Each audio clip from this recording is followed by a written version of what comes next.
The Psychedelic Report. Psychedelic drugs have played their part in America's long, strange trip toward an understanding of mind-altering drugs. The Psychedelic News. Leading physicians, scientists, and experts share their wisdom about psychedelic medicines and healing. 50 years ago, psychedelic drugs were at the center of America's counterculture. The brightest minds in psychedelic medicine. The Psychedelic Report.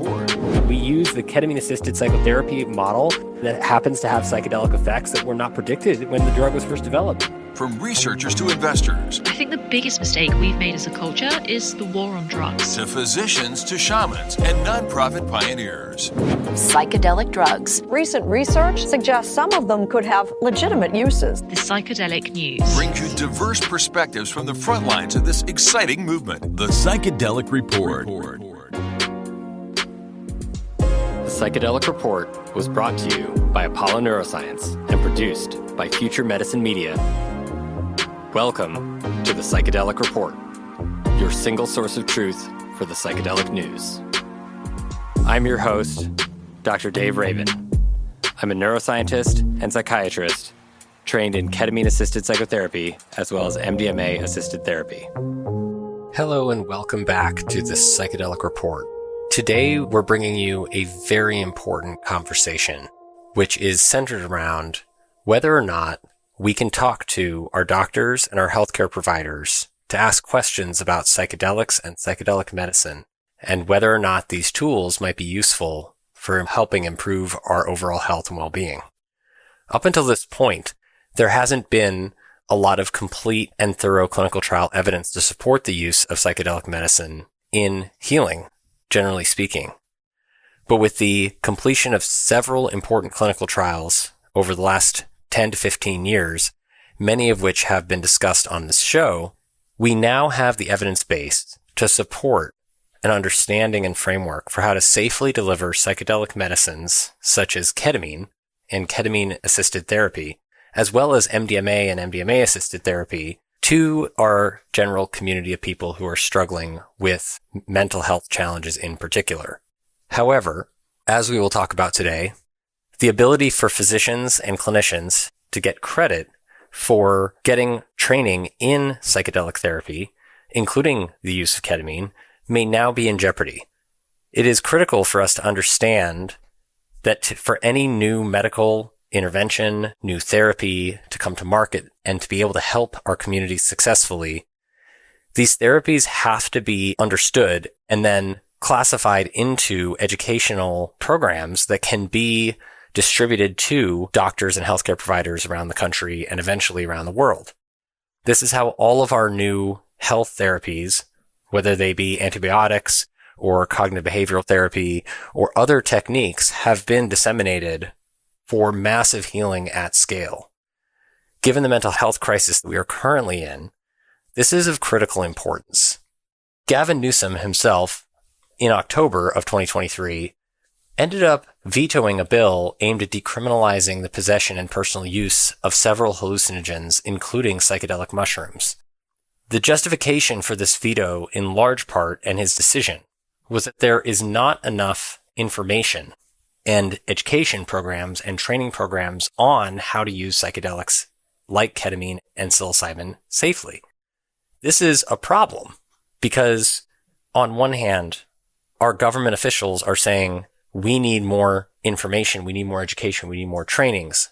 And on the other hand, as you'll find out today, certain situations are evolving in the climate around education and trainings for physicians and clinicians that are making it challenging or impossible for clinicians to get educated in this field. So how are we supposed to move towards a legal framework if we are not able to educate our clinicians? This shines a light on a very important problem that we need to solve as a society. How do we deliver successfully new therapies to our community in the mental health space, starting with psychedelic and plant medicines that are moving through FDA trials currently? We'll discuss all of this and more with leading psychedelic expert Dr. Allison Feduccia. Dr. Feduccia is a neuropharmacologist, psychedelic researcher, and educator. She is also the co-founder of Psychedelic Support, one of the leading programs for educating clinicians and physicians in an accredited manner with psychedelic education. and it's a platform to facilitate the spreading of evidence-based knowledge and connection to trusted psychedelic providers, as well as strategies for individuals to maximize the potential therapeutic benefits of psychedelics through safe and responsible practices. We'll also talk about a publication that Dr. Feduccia and I recently published this past year in the Journal of Affective Disorders, entitled The Need for Establishing Best Practices and Gold Standards in Psychedelic Medicine. For anybody interested in diving deeper, we discuss in this manuscript the evidence base for psychedelic therapy, as well as for other practices where medications are used for mental health, to try to establish an understanding of what the evidence says about how these techniques could be practiced safely and reliably. And now we bring you the Psychedelic Report for the week. Thank you so much for joining us. You're listening to the Psychedelic Report. Welcome, Allie. It's so exciting to have you on the show. I really love the work that you're doing with psychedelic support. Thanks. It's great to be here. So I really want to talk about psychedelic support in particular, because there is a lack of consistent education for clinicians in the psychedelic medicine space right now. And many people need to learn how to do this practice, because we have evidence to support that there could be dozens of millions of people who could be helped by clinicians learning how to do this practice and understanding it properly. And there's not a lot of these available. And you are one of the only, if not the only, CME accredited education tools that are provided. And so I think that's really cool. And the Board of Medicine completely supports you in that work because of the way that we see the impact of delivering these kinds of services to the community. And if you could just start by telling us a little bit about psychedelic support, and then let's get into what happened recently. Sure. So psychedelic support came into this world in 2018. I'm a neuropharmacologist by training. I've been working on clinical research trials with MDMA and psilocybin for a number of years. I initially started working with MDMA back in 2004 to understand how it impacts our brain and our body. And then from there, looking at therapeutic potential of MDMA and other psychedelics. So I have a longstanding interest in this field for medicinal use. But at the time, around 2017, we were starting to see a lot more media coverage. I was working at MAPS at the time on MDMA-assisted psychotherapy trials. There was a lot of positive information coming out, and it seemed like there was a lack of good connection to knowledgeable practitioners that could assist people with integration. So if someone had a difficult experience, or even if they had a beneficial experience, how to have an open-minded practitioner, or better yet, someone that was actually well-informed about these experiences in non-ordinary states. It also kind of is worth knowing that the first time I took a psychedelic, I was 15 years old. It went really sideways for me. I ended up in the emergency room. I didn't have good support after. I felt a lot of shame and confusion around that experience. So I always carried that with me, and wanting to understand how these compounds could impact our consciousness in such a profound way. But also, how can we support people to have the right information, to know how to know about set and setting, know about dosing, and then have knowledgeable people to connect with after if that's needed. So that's kind of where the idea for psychedelic support came. We wanted to create a directory of licensed health professionals. And from there, we now have a directory of community groups. It's free to join. This is a resource for everyone out there. We're a platform that continues to grow and expand based on the needs that we see.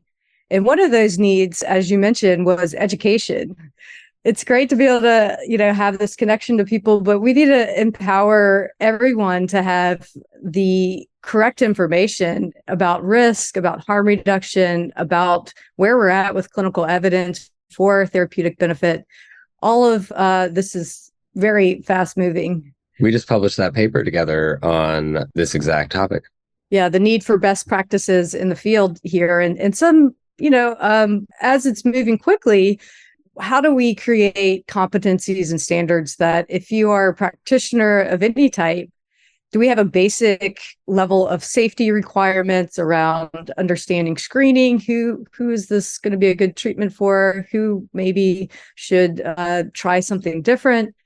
All of these questions continue to evolve as different therapeutic modalities and substances make their way through clinical development, but also there's lots of individuals out there who are taking psychedelics on their own, either for spiritual purposes, for health benefits, for recreation, whatever it may be. There are millions of people already out there taking psychedelics.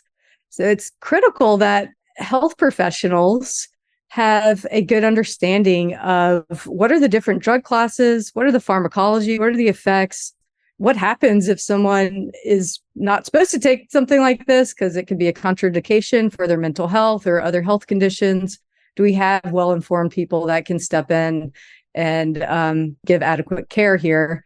So with that, around 2020, we launched a series of foundational online courses on our website, psychedelic.support. So the initial courses were covering MDMA, psilocybin, and ketamine. These were all structured the same way to look at the pharmacology, the safety in both clinical and non-medical settings, what we know from the clinical trials that are looking at mental health indications, as well as what are the neurobiological effects and what do we know from neuroimaging studies. So these courses are on our website. We went through a process to get continuing education for professionals. There's a few different bodies that offer this. We are now able to sponsor this through the American Psychological Association for psychologists and other mental health care professionals. For doctors and nurses and medical professionals, there's a national accrediting body called the Accreditation Council of Continuing Medical Education, ACCME for short. So this organization will work with what they call providers of CME.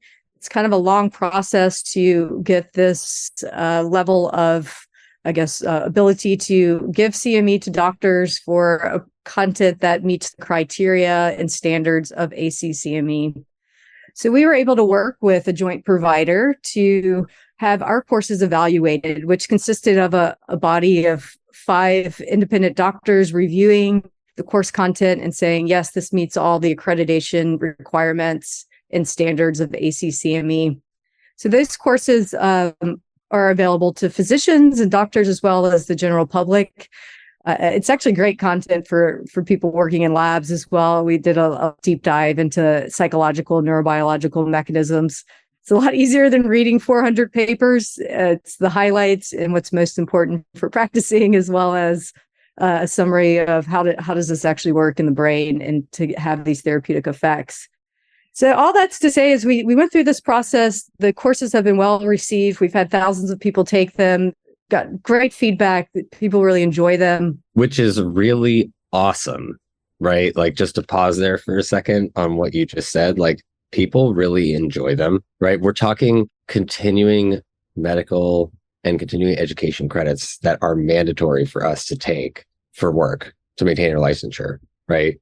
And you just said that people are learning all this stuff about how to deliver safe, effective, at least the beginning of it through online, right? Through psychedelic therapy, and about psychedelic therapy and how to talk to their patients about it, for instance. Right. You're right. So, I mean, these courses are really more geared towards not, hey, after you take this, then you're well qualified to go out and start delivering MDMA or No, of psilocybin. course not. Of course not. Yeah. These courses were more about, like, you're a practicing physician and you have patients coming to you.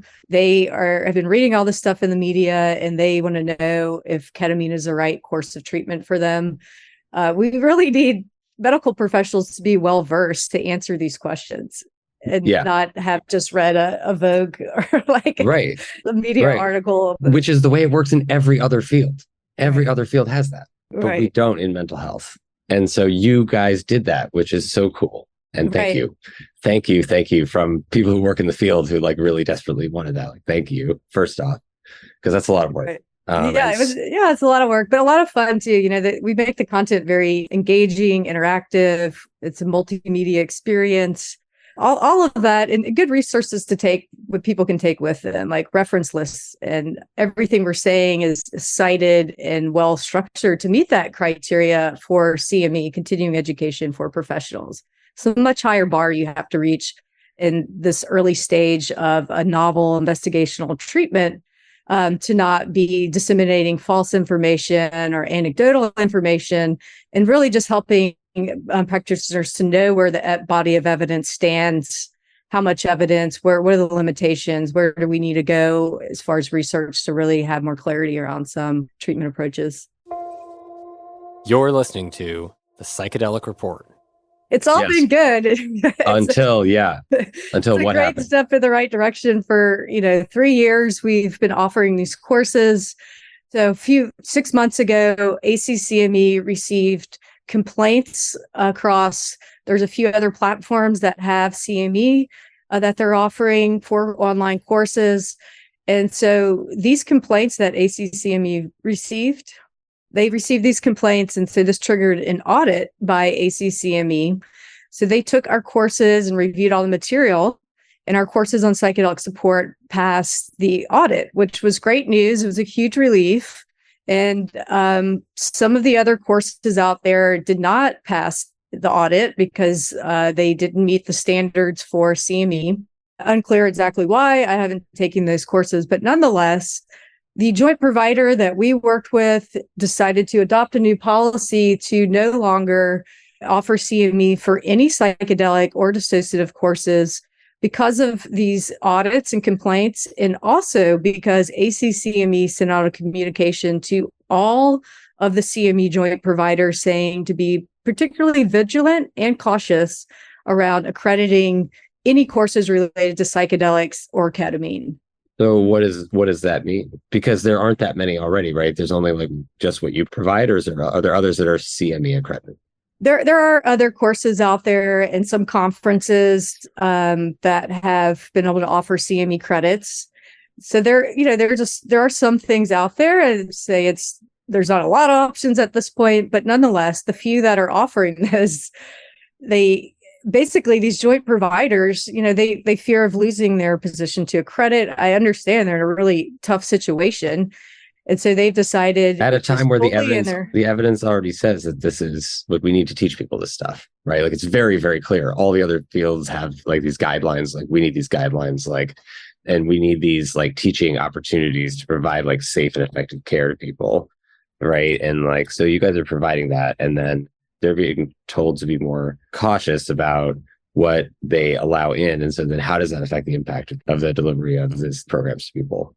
The fallout has been that these middlemen joint providers essentially have adopted new policies saying they're not going to accredit any courses on psychedelics or ketamine, no matter if it meets the standards, which our courses clearly do because ACCME audited them and said that they passed.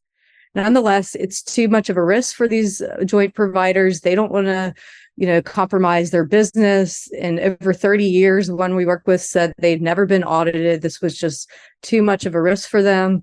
So, I really feel for them. I, have a small business, and that type of risk is difficult to manage. Nonetheless, our course for ketamine happened to be coming up for renewal November 1st, 2023. So we are unable to renew the course. We get our other two courses for MDMA and psilocybin. We have a 2-year CME credit that we can offer. So that period is still ongoing. I've since now been trying like crazy to find somebody else that will cover this ketamine course. So I've reached out to several other joint providers. They all say, no, we've received this communication from the ACCME. We're not covering these topics. Or they just don't reply.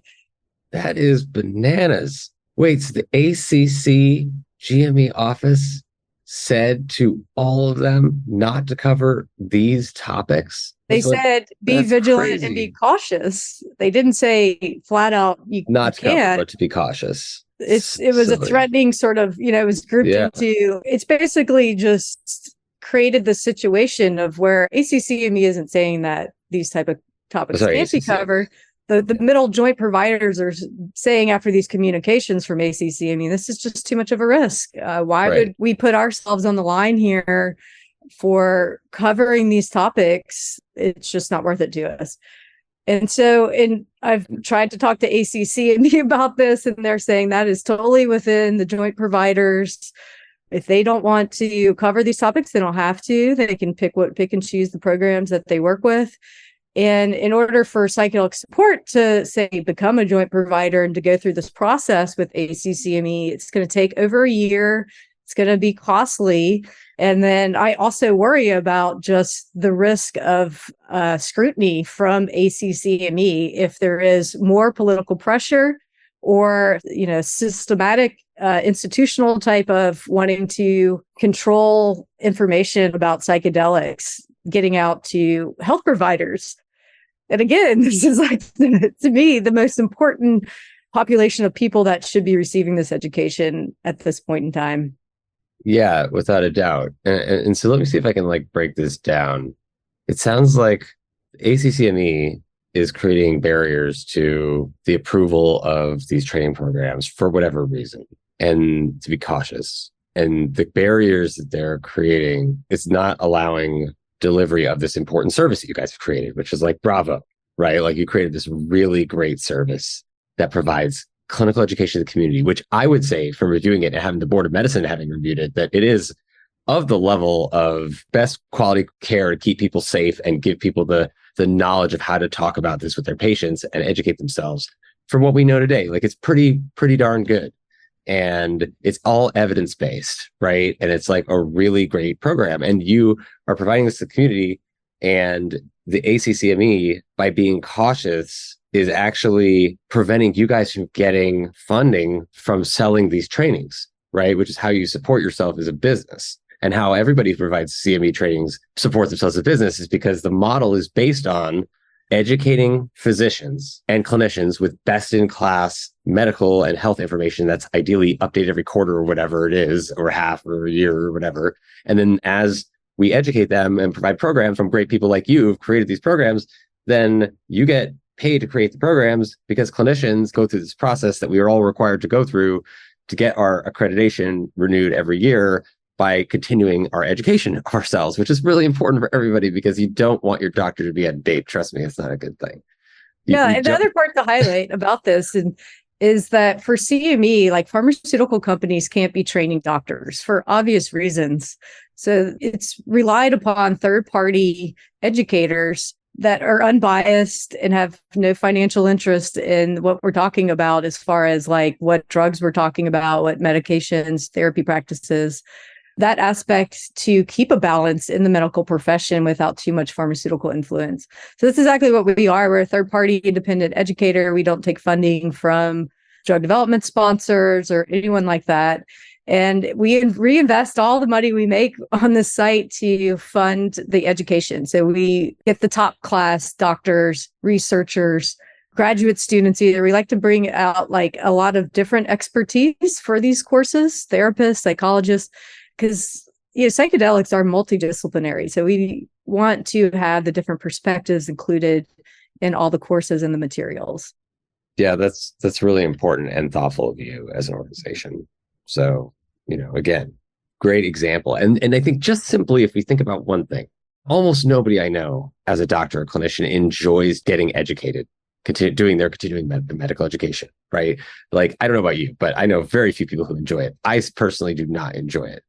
But for you to tell me that people are not only paying to do this, just like they are for their other accreditations, but they're enjoying it, is so important as a general experience of education and learning, right? We want people to enjoy it. So the fact that you're seeing that is in and of itself is a testament to the fact that you've created a successful model for the way that we can deliver this to clinicians at scale, right? At scale.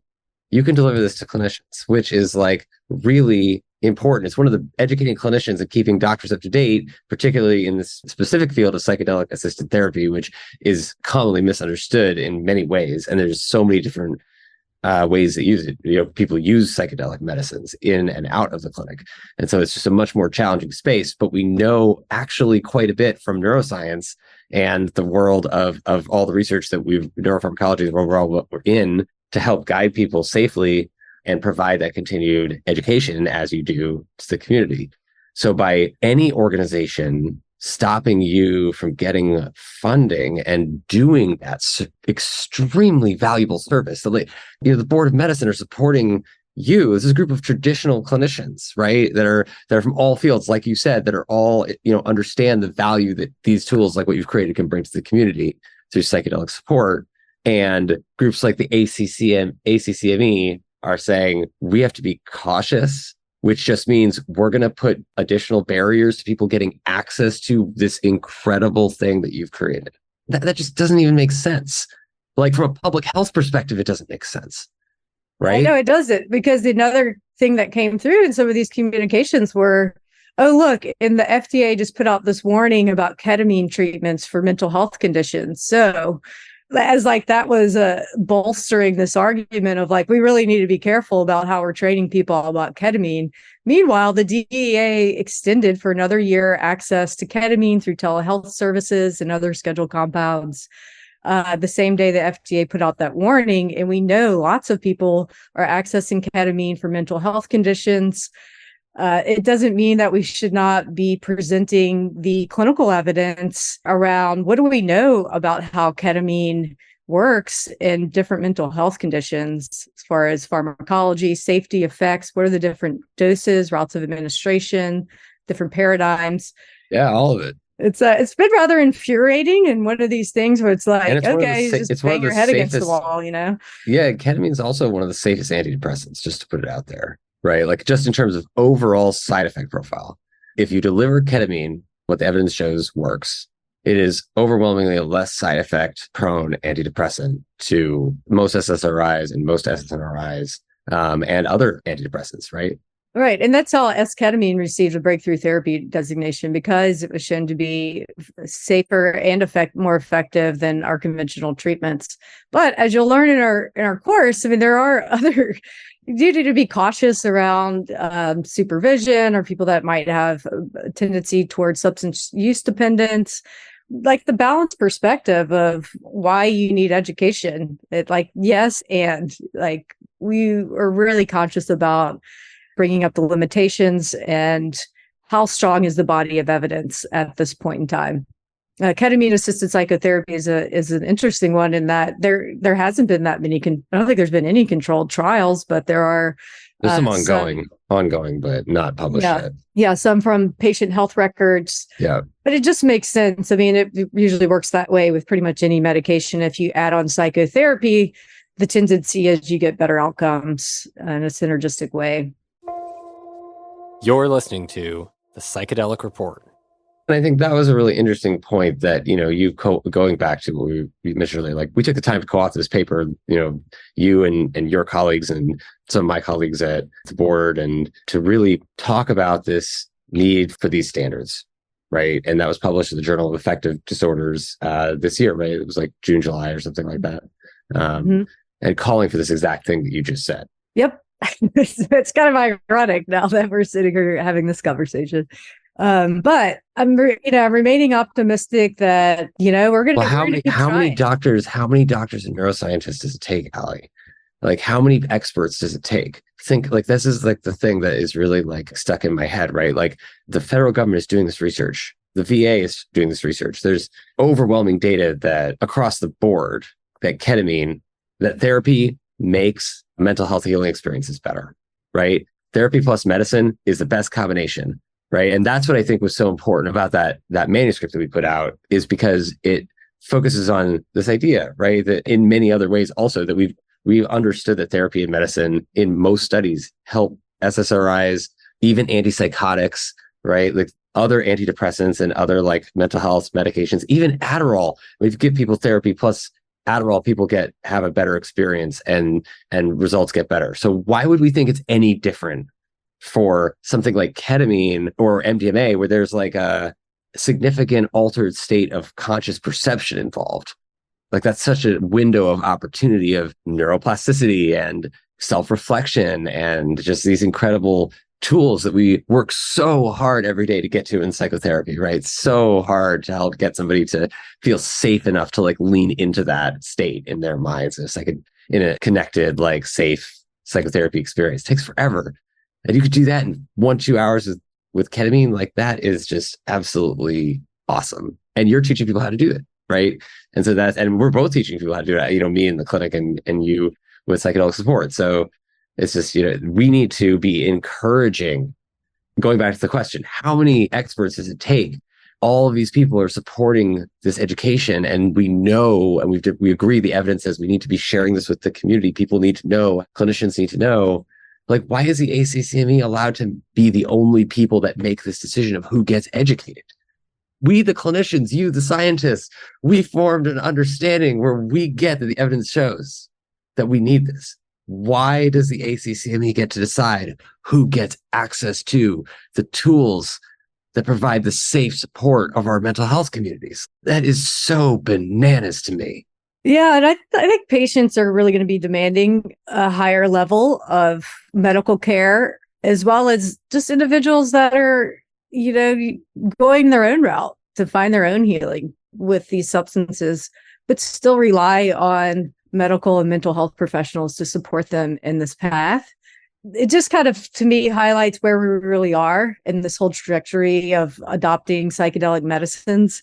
As I mentioned, I've been doing this work since 2004, and it was a completely different climate back then. I had started my graduate program and I was studying MDMA at the University of Texas. So in 2004 was also the same year that the first study with MDMA-assisted psychotherapy for PTSD kicked off with the Mithoffers and Charleston. We couldn't believe it. Like our professors at UT were talking about the study, how, wow, this is so surprising. The FDA approved this tiny study. Here we are, have all this funding to look at high dose neurotoxic effects of MDMA. It was the height of the rave culture and just say no, and a lot of misinformation around MDMA. So where we are now, even in my own lifetime, 20 years later, MDMA is anticipated to receive FDA approval maybe within a year or two. But at the same time, I see a lot of hurdles in the way and challenges for adoption. And I keep coming back in my own mind too, like who complained? Like who went and complained about CME courses? What was the motivation behind that? And are we going to be seeing a lot more of this resistance? Does it become political? It's arguable that in California, we just had this potential measure come up that Gavin Newsom decided not to decriminalize or create any type of regulatory framework right now in the state of California for psychedelic access. And he said that that's political for his presidential nomination. It sounds like some motivation, at least, of why he said that, of why his justification, Newsom's justification, was that because there are not enough programs that provide gold standard, best practices, guidance, and education to the community.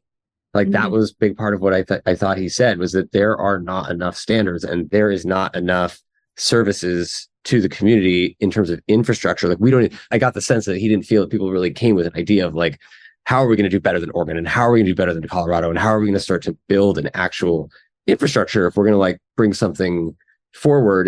And there are safety risks to people if you just like, decriminalize and allow anybody to have access to psychedelic medicine. People can misuse these things if they're not educated properly. But again, you have provide these education services. So like my understanding from seeing his decision was that the more we support programs like psychedelic support and what you're doing and getting clinicians educated, the sooner we're going to be able to convince people like Gavin Newsom that this is something that he can sign in, but like with an actual like infrastructural framework, which I think is a good idea. I don't think he's entirely wrong in his approach, if that's what he meant. But what you're doing is something that everyone needs to be supporting to help make these programs more available to clinicians, because clinicians are like sit at this seat in the community where they really have the opportunity to educate and empower their clients and their patients, right? And to actually change people's lives. People trust their doctors still because doctors and clinicians really, really care. And we work really hard to learn a lot of shit to teach people how to heal themselves and how to be healthier. Right. And so what you're doing is so important, and we should all be supporting that and helping maybe like call the ACCME. If you're listening to this, call the ACCME, write them emails and tell them how important psychedelic education is, because you want to know about it. Tell them how much you as a patient or as a client of a healthcare provider, you would want to know about this thing, because I feel like there are a ton of people out there who actually wish that they could talk to their doctor about this stuff. That's the whole thing about continuing medical education, is because psychedelic, the latest evidence, isn't being taught in medical school, or it was predated, like when you were going through medical school, Dave, like I'm sure this wasn't even a conversation that came up. So there isn't a real foundational understanding, and people can read journal articles, but doctors are busy. And if it's not your specialty or you're really drawn to the topic, that's how continuing education becomes so important, to stay with the latest evidence. And what do we know from the research trials? Well, how is this field moving? And just seeing what's come, how the public has access to psychedelic substances, whether they're growing their own mushrooms or accessing plants like ayahuasca. Like, that's a knowledge base for how to use everything that we have access to heal ourselves safely, right? Yeah. Like, that is so important as just a general societal valuable thing, right? Yeah. And so recognizing this gap of, like, you might not have a practitioner that has gone through these continuing medical education courses or has a good foundational understanding. We also have lots of free courses on our site as well that anybody can access. And it's just giving harm reduction information. And that word, for everyone, for some people, everyone. But really it's about, hey, how to stay safe. Here's the doses. Here's what we know about these substances. Here who really should be cautious. And we know this can not turn out well if, particularly if there's psychotic disorders that need a lot of care. We're just now looking at clinical research trials that are enrolling populations of people that might be more high risk for side effects. So we put all this information out there for free in courses and articles. And then we take it the next level with the coursework, because that does require a rigorous review of scientific literature, of talking to different experts.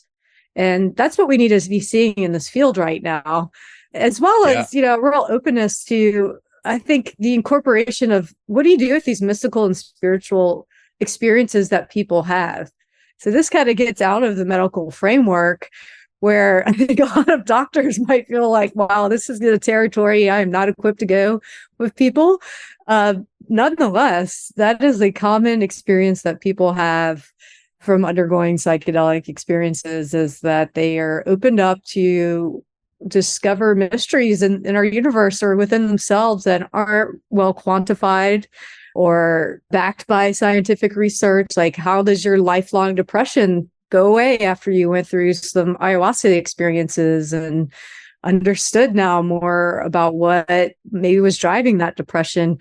We have some ideas maybe, but I don't feel like science completely explains. And maybe it's because we haven't had the right tools or the right research to dig into what mystical or spiritual experiences offer to people. But I still feel like these realms of medicine and spirituality have been separated for hundreds and thousands of years at this point, might be coming back to intersect.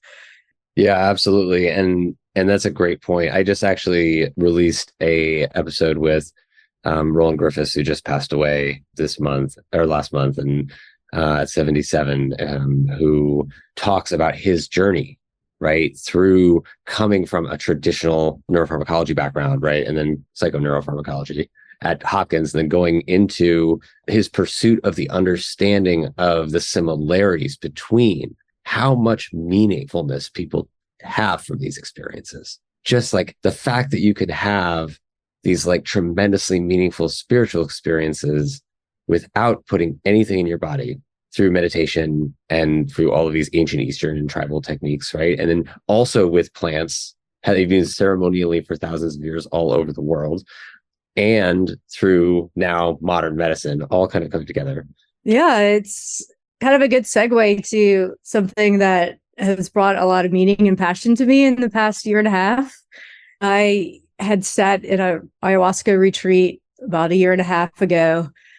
And the second night, I had this experience of really processing a lot of personal grief. And then it kind of shifted into like the grief of all the world, our collective grief.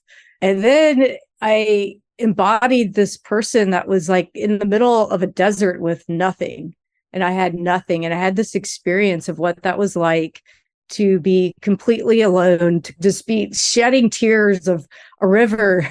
It was such a painful experience. And like after I kind of was coming to it, I was getting up and I put my hand on the side of my mat and there was this puddle of tears. That's what I thought it was. I had actually spilled my water, but I thought in my mind that it was like a puddle of tears. I was like, that's how much I'd cried in this experience. And I was just really discombobulated from it. And the next night I had this, it was a much gentler experience. And this kind of thing came through. It's like, you really need to go be with horses. And as a child, I had ridden horses and been around horses, but it had been many years since I really spent much time like out on a farm or something like that. So I was trying to like process this after the week after, and I just got online and found this animal rescue near where I live here in Santa Cruz, California. So I went out there and I, was meeting some of the animals and I rode one. And then they're like, well, there's this horse up there on the hill, Conan. He's been deeply traumatized he was attacked on the beach by a dog. And prior to that, he, came from a situation that wasn't very supportive of him as an animal and that, he'd come to this ranch. And so I was like, okay, I'll go get him, So like I went out there and haltered him up and he didn't want to come. He was just standing there. So I started working with this horse over the past year and started realizing how intuitive they are because they are herd animals. Mm. They operate from a space of an intuition, of energy, of, being alert because they will flee from predators. They are herd animals, so they're very attuned to what others in the herd are doing. And so I started learning more about equine facilitated services and how horses around the 1960s, this got to be a grassroots initiative of using therapeutic riding. So people that might have physical I know I've heard a little bit about this. Yeah, I have some friends who work in that space. Yeah, it's very interesting. The movement of the horse can emulate the movement of the pelvis when you walk. So injury to spinal cords or different conditions in children all the way through adults. So that was how it got to be a little bit more popular in the 60s or came on board here. And then within the last 20 years, equine assisted psychotherapy has become a modality that has gained wider recognition as a treatment modality. And for many different mental health conditions like ADHD, PTSD, sexual abuse, veterans of war, a number of different populations have started to find benefit from going out in nature, spending time with these large animals. It's not even about riding them, it's about being in their energetic sphere. Can I get CME credits to learn how to do that? Or at least learn about how to talk to my patients about it, if it could help them. This is amazing. All they have to do is go hang out with horses. Well, there's more to that. So this piqued my interest enough where I am making a course and have been for the past year, a horse course, of course. It was just horses all along. That's all we needed was more horses. Like, come on, guys. Yeah. But it's that connection, right? It's that connection with another conscious, sensitive thing that's alive. It's so incredible.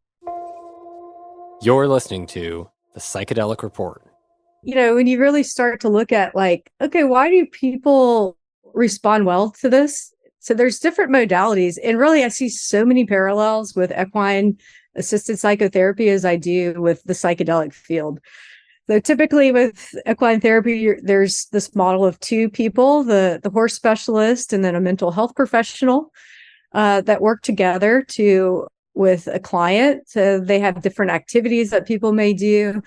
A lot of it can be nonverbal processing. So this idea of using to shift the word from using an animal, it's preferred to say that you're partnering with this horse and that the horse needs to fully consent to this process of being a partner in psychotherapy.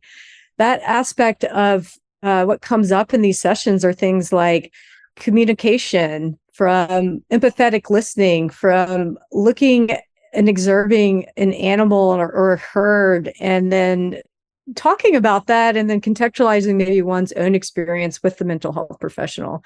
So there's many different activities that people do.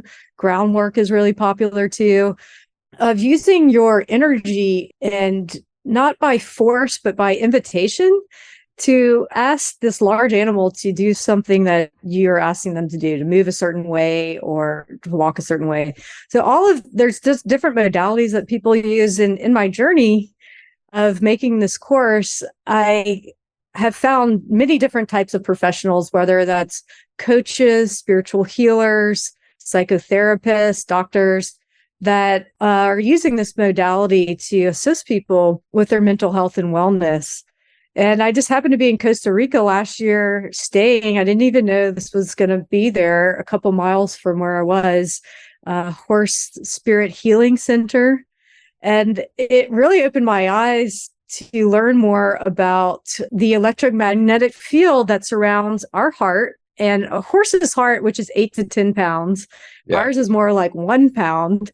And there are research trials that have been done looking at heart rate variability in horses and humans. And when they interact, how we see more coherence.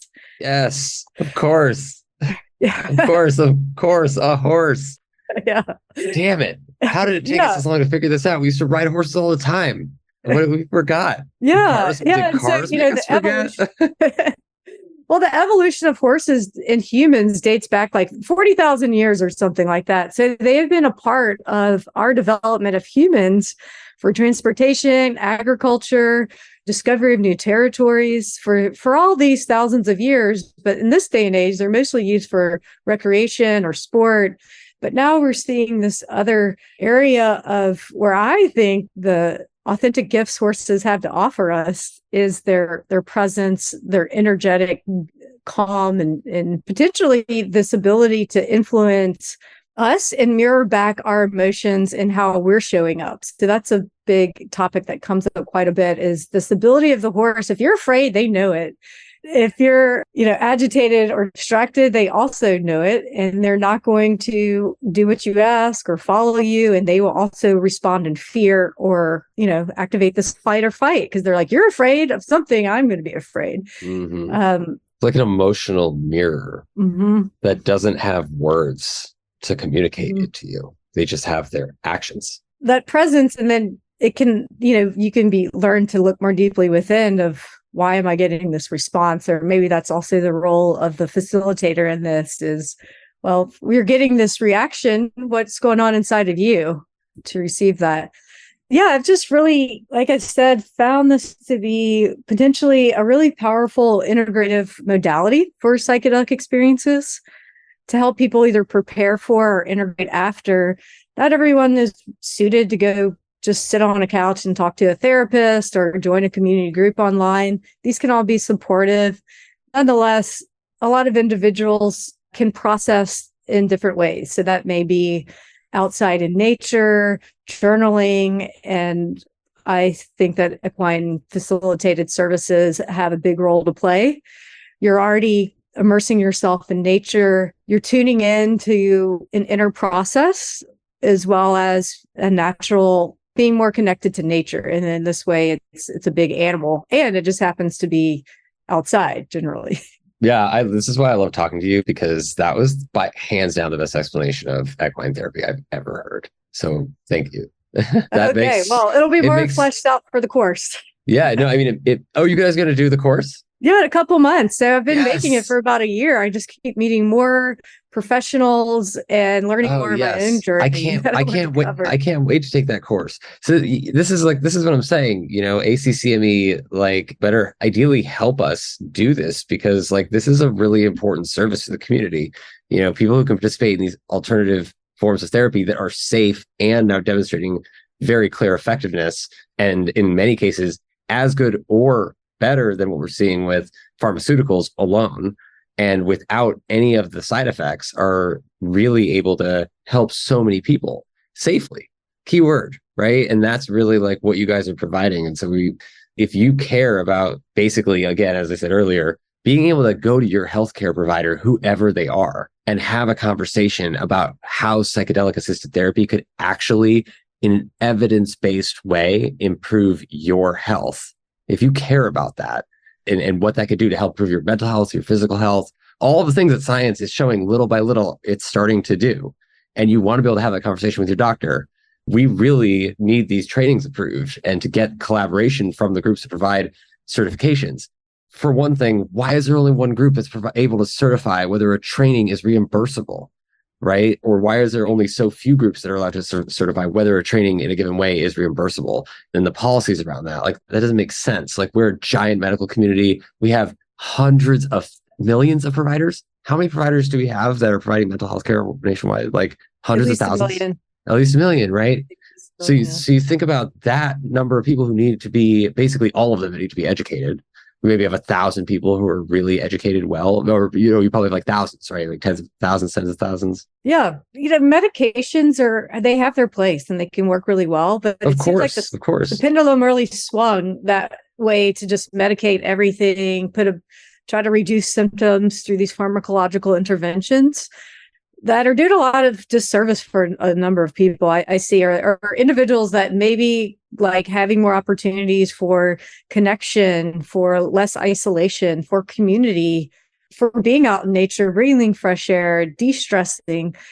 All of these practices that seem alternative, meditation, yoga, are now coming into the mainstream health options, I should say, less of these kind of fringe alternative. Oh, that's strange. You're going to go, so I'm going to see a therapist. You're going to see this furry therapist. Like, all of it sounds a little hokey, but then it's like, no, I think that's probably where we need to go. Like, yes, medications are necessary for some cases and sometimes, but hey, how can we just have stronger resilience and mental health by doing things that are supportive of how we are as humans and what we know supports wellness, which is less stress, clean air, seeing trees, seeing animals. All of these things are naturally calming for the body and the mind. And I am really curious about this as a neuropharmacologist, to potentially do some research around this idea of coherence between brain activity and heart rhythms.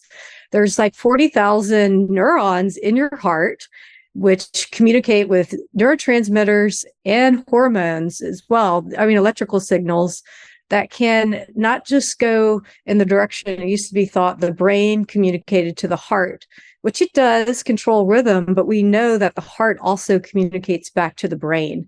So this aspect of sensing emotion, of processing information, it's been shown that the heart can respond faster than the brain even is able to register certain signals and emotions. Right. Yeah, I've seen some of that work. That's amazing. Yeah. And now within the last 2 or 3 years, there's been research talking about, which a lot of us have experienced this, where you're like, hey, we're like, jiving on the same wavelength. We really get along, me and this person. You're on the same vibe, right? Yeah, like, oh, this is really feels good, and we're talking and being very intellectual. There's research now showing within the past couple of years that people's brain activity can actually influence another person's brain activity in the same room, and that they are measurements of this now to support this concept, and not just humans, but also other social animals like bats, which is phenomenal if you think about it. When you talk about, man, your vibe's down, or hey, I don't want to hang out with that person. They're so negative, even if it's the state of the individual that we are able to perceive beyond just words, whatever emotional, cognitive state that person may be in. And now I know from working with the horses that because they don't have large frontal cortex, that I think that muscle in them, or that ability, is extra strong to be able to influence us through their own natural calm, or vice versa. Yeah. That's a great way to describe it. And that's so interesting. It makes so much sense, like intuitively, it just makes so much sense. And that's like, we get that from other people, but there's also talking, which kind of makes things harder in some cases. So thank you. I just want to thank you again so much for taking your time for your busy day to join us. And could you just tell some way that people can find you and get involved? Yeah, so the website is psychedelic.support. That's the URL. And you can find me on LinkedIn. Allison Feduccia is my full name. I go by Allie, and I'm pretty easy to find. So do reach out, take our courses, and I'm optimistic we're going to get CME coverage again. I am too. This aggression will not stand. We will get CME coverage again. People are going to get educated. It has to happen. It is a public health issue. Right? This is not just this little whatever issue. Like, I just didn't feel like it, so I'm not going to approve this thing. Like, this is a public health issue. So like, this is going to get approved. It's just a matter of like, how long do people have to wait to be able to get educated? Right.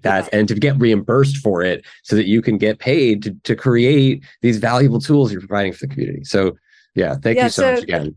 You're welcome. Yes. To take the MDMA and psilocybin CME courses, they're still going for another year. And then that'll help us have the funds to get our own accreditation, because we're not going to stop until we have it. So thanks so much. So that's actually a really good point, because you may not, based on what's happening right now, be able to get those reaccredited. There is a small chance, maybe an actual chance, that your current trainings that are accredited may not be renewed, correct? Correct. That's what happened with ketamine. So we have 2-year window we're still operating under for MDMA and psilocybin. I'm going to give your audience a coupon because it's important. People should go take these courses, and it'll help us support us in getting the CME accreditation we need to keep this going. And this is CE and CME, or just CME right now? Just CME. We have CE. We're still offering that across many of our courses. And even if you're not a health professional, we have courses, free courses and low price points. It's right, but the CME, because the CME course is the one that might not exist anymore in terms of accreditation. Okay. So we want all clinicians. So this is the call to action. We want all clinicians, anybody who wants to get educated right now and actually be able to get credit for it, for your continuing education requirement that we are required to all do as clinicians to maintain our licensure. It's all required anyway. We have to spend a certain amount of money to take these courses to get educated on the latest stuff that's happening in medicine and keep up our knowledge base. So you could take that and spend that on learning the basics in an evidence-based way and more around psychedelic-assisted therapy and student equine therapy and all these other techniques. And you should do that soon, because that might not exist in a year. So if you actually want to get that accreditation for your psychedelic therapy as a clinician, which all of us want to do, take that as soon as possible. Because again, you'll still be able to get the training, but you won't be able to get your credit count for it, which is crazy, because those credit, it takes so much time to like do our continuing medical education stuff. It's not like an insignificant amount of time. I think it's like dozens of hours of our time to like take these online courses that we're required to take and pay for.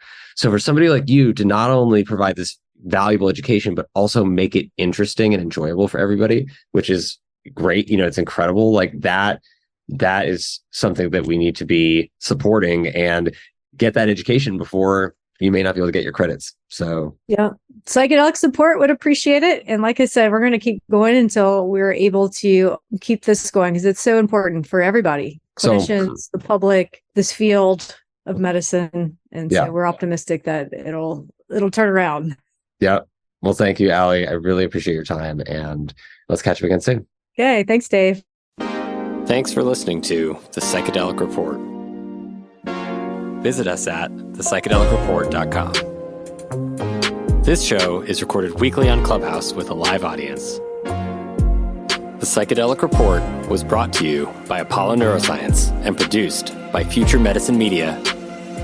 While I am a doctor, I'm not your doctor. So please don't take anything you hear on the Psychedelic Report as personal medical advice, because we don't know you. If you have questions about anything you hear on this show, please consult with your doctor.